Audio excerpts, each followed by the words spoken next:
আসসালামু আলাইকুম এভরিওয়ান, সবাই কেমন আছেন? পিঠা খেতে আমরা কম বেশি সবাই খুব পছন্দ করি। আর বৃষ্টির দিনে যদি এরকম পিঠা থাকে হাতের কাছে তাহলে কিন্তু সবার মন ভালো হয়ে যায়। আজ আপনাদের সাথে শেয়ার করব কাঁঠালের মালপোয়া পিঠা, সবচেয়ে সহজ সিম্পল রেসিপি। চট জলদি করে বানিয়ে নিতে পারবেন এরকম একটি সহজ রেসিপি শেয়ার করছি। আশা করছি বরাবর মতো এবার রেসিপিটি ভালো লাগবে। এখানে আমি কিছু কাঁঠালের কোষ নিয়েছি, বীজগুলো আলাদা করে ব্লেন্ডার জারে নিয়ে নিচ্ছি। এখন কাঁঠালগুলো আমি ব্লেন্ড করে নিব একদম মিহি করে।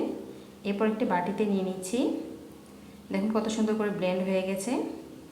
এরপর এর সাথে আমি দিয়ে দেব 2 টেবিল চামচ পরিমাণ চিনি।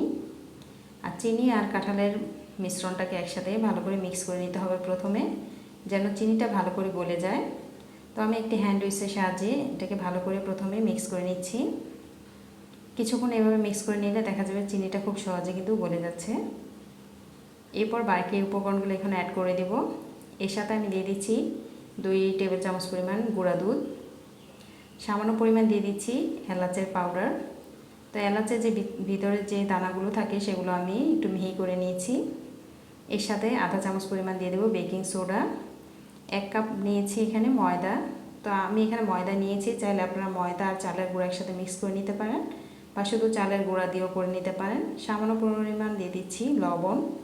এখন সব কিছু আবারও ভালো করে এখানে মিশিয়ে নিব। হ্যান্ড উইচের সাহায্যে প্রথমে আমি মিক্স করে নিচ্ছি। কিছুক্ষণ এভাবে মিক্স করলে দেখা যাবে সম্পূর্ণটা কিন্তু খুব সহজে দেখুন মিক্স হয়ে গেছে। তো এখানে কিছুটা ঘন হয়ে গেছে, আমি এখানে সামান্য পরিমাণ একটু পানি অ্যাড করে দিচ্ছি। চাইলে এখানে লিকুইড দুধটা ইউজ করতে পারেন।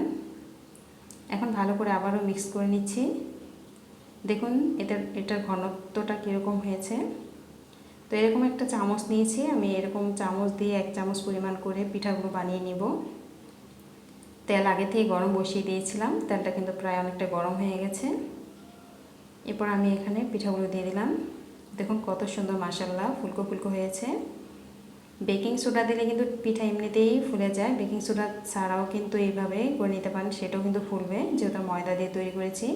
আর চালের গুঁড়া দিয়ে করলে কিন্তু বেকিং সোডা একটু দিয়ে দিতে পারেন, এতে করে খুব সহজে পিঠাগুলো ফুলকো ফুলকো হবে আর নরমও হবে। এই তো এভাবে করে আমি পিঠাগুলো বানিয়ে নিয়েছি। কেমন হয়েছে অবশ্যই কমেন্টসে জানতে চাই। ভালো লাগলে ভিডিওটি শেয়ার করে দিন। আর এরকম অনেক মজার মজার রেসিপি আমার চ্যানেলে আছে, চাইলে সেগুলো দেখে নিতে পারেন। সবচেয়ে সহজ এবং সিম্পলভাবে আমি রেসিপি শেয়ার করি, যেন কিছুটা হলো আপনাদের উপকারে আসে। এই তো হয়ে গেল আমার মজাদার কাঁঠালের মালপোয়া পিঠা। আর দেখতে দেখুন কতটা সফট নরম হয়েছে।